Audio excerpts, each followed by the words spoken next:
All right, is this thing rolling? Welcome to albertnet. Today, I offer you a Super Bowl frequently asked questions, a guide for foreigners. Introduction. I am no expert about American football. That might make me seem like a poor authority to consult about the Super Bowl, but most Americans are far too steeped in football lore to be of much help to a foreigner.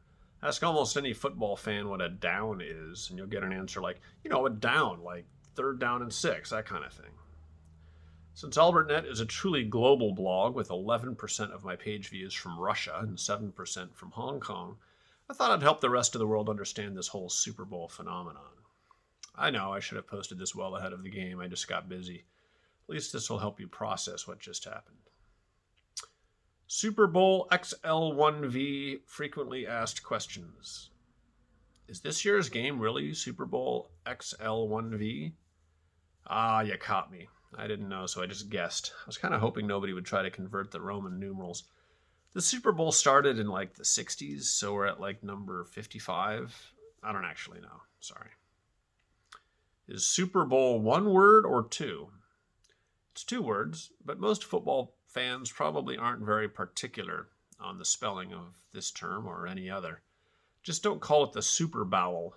They might think you're a wise guy or something. Has football significantly contributed to the study of linguistics? Somewhat. It has given us a couple of new heteronyms, offense and defense. In normal usage, these are pronounced offense and defense. In football, it's offense and defense. You can read more about heteronyms on my blog. Does the whole country watch the Super Bowl or just the states with teams in the game? The whole country watches, because regional differences aside, the game is just plain American, so we're all emotionally invested in it. I suppose it's kind of like how France follows the Tour de France, even though a Frenchman hasn't won it since 1985. What's the best thing about the Super Bowl? This is a tough question. Most of the anecdotal evidence I've accrued points to the tasty snacks fans get at Super Bowl parties. But lots of people do also love the commercials. I think everyone agrees the game itself doesn't rank very high because, oddly enough, it's usually a blowout. Can everyday fans watch the Super Bowl in person? Heavens no, you have to be practically royalty to afford a ticket, and that's during a normal year. This year, due to the COVID-19 pandemic, you have to either A, be a healthcare worker, or B, have naked pictures of God. The promoters have greatly reduced the number of fans that they'll allow in the stadium. Will this game be a COVID super spreader event? Oh, very likely when you consider all the Super Bowl parties obstinate fans will insist on hosting across the country. But nobody will know for at least a couple more weeks. Is the Super Bowl halftime show totally amazing? Well, the halftime shows are designed to be amazing spectacles, but just like big budget superhero movies, are almost never any good. About the most this show ever accomplishes is some overwrought scandal, such as when Janet Jackson's boob popped out of her outfit, or when MIA flipped off the audience and was subsequently sued for $16.6 million for tarnishing the National Football League's goodwill and reputation. I guess that's pretty amazing. Regarding this MIA lawsuit, the NFL have a valid point. The NFL doesn't exactly have a squeaky clean track record. For one thing, they have come under fire for tolerating domestic violence by their players, as described here, which is obviously a link on my blog to an article. They also have a long history of turning a blind eye to rampant concussions, and as detailed here, another link, took great pains to block research on the topic. Their fans, being remarkably tolerant of all of this, should be able to handle getting flipped off. And as far as I'm concerned, the NFL has tarnished its own goodwill and reputation. MIA, in her defense, rightly mocked the NFL for claiming to be wholesome. Is the football itself really made out of pig skin? Not anymore, but in the early days it was made from a pig's bladder. Details, link on my blog. Who is playing in the Super Bowl this year? I recently learned that it's the Kansas City Chiefs and the Tampa Bay Buccaneers. What is a buccaneer? Buccaneers were basically French pirates, except that they were licensed by the British government, who, according to Wikipedia, legalized their operations in return for a share of their profits. In some cases, the Royal Navy actually assisted them. Wikipedia goes on to say, among the leaders of the Buccaneers were two Frenchmen, Jean-David Now, better known as Francois L'Olonnais, and Daniel Montbar, who destroyed so many Spanish ships and killed so many Spaniards that he was called the Exterminator. Is that a fitting image for a sports team? Perhaps not, but then there has been controversy about the name Chiefs as well. When's the last time your local team made it to the Super Bowl, and were you excited? Honestly, I can't recall. Dude, your San Francisco 49ers were in the Super Bowl just last year. Pull your head out. Wait, seriously? I must have known that. But really, this kind of thing barely registers with me. Not all Americans are rabid fans. Where popular ball sports are concerned, I always root for the opposing team. Since the San Francisco Giants won the 2012 World Series, it's in baseball, and the fans ran amok, setting a city bus on fire. Especially given the pandemic this year, I'm relieved that neither the 49ers nor the Raiders are in the Super Bowl. You are aware that the Raiders are no longer in Oakland, right? Wait. Yeah, I guess I remember something about them moving to Vegas, was it? Originally, the readers asking you these questions seemed to be from Europe, but those last few are apparently from testy locals. What's up with that?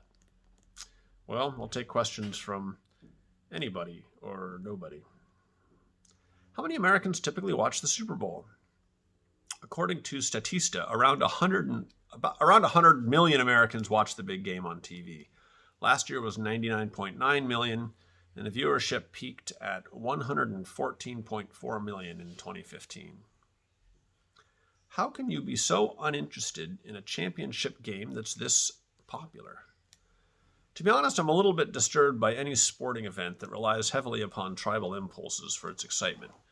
This is not limited to football or to America. Consider soccer hooliganism in England, which, according to this study, there's a link on my blog, is thought to reflect expressions of strong emotional ties to a soccer team, which may help to reinforce a supporter's sense of identity. I air my misgivings not as an outsider, but as somebody who has not only tasted, but deeply quaffed the thrilling feeling of team identification. In 1986, for some reason, my brother Brian and I, both still living in our hometown of Boulder, Colorado, decided to watch our home team, the Denver Broncos, in the 1986 AFC Championship game against the Cleveland Browns.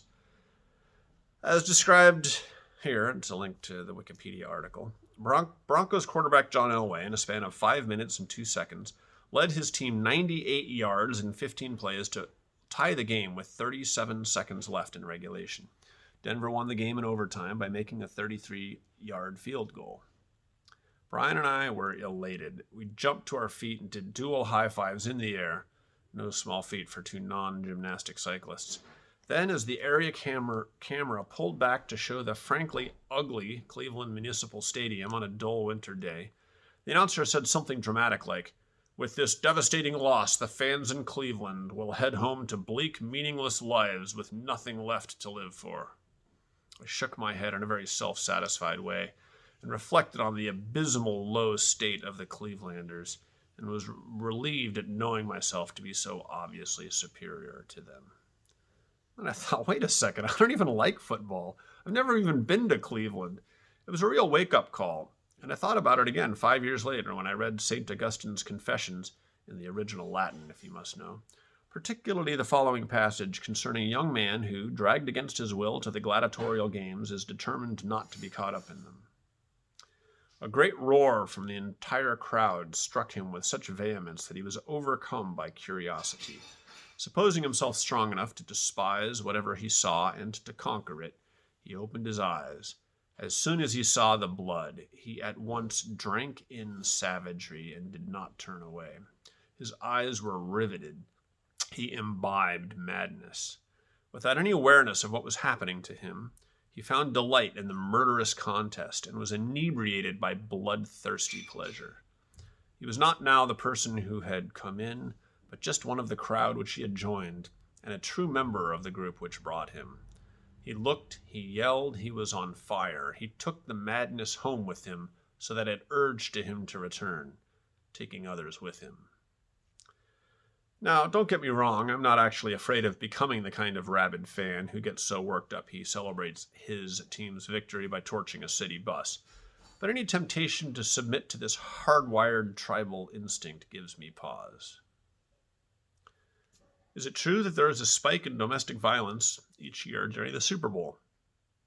I am relieved to be able to say, after some light research, that this is an urban myth. As reported here, link on my blog, a 2006 study published in the Handbook of Sports and Media that examined over 1.3 million domestic violence police reports from every day of the year in 15 NFL cities found only a very small rise in domestic violence dispatches on or just after Super Bowl Sunday, but nearly a quintupling of domestic violence police dispatch reports around major holidays such as Christmas.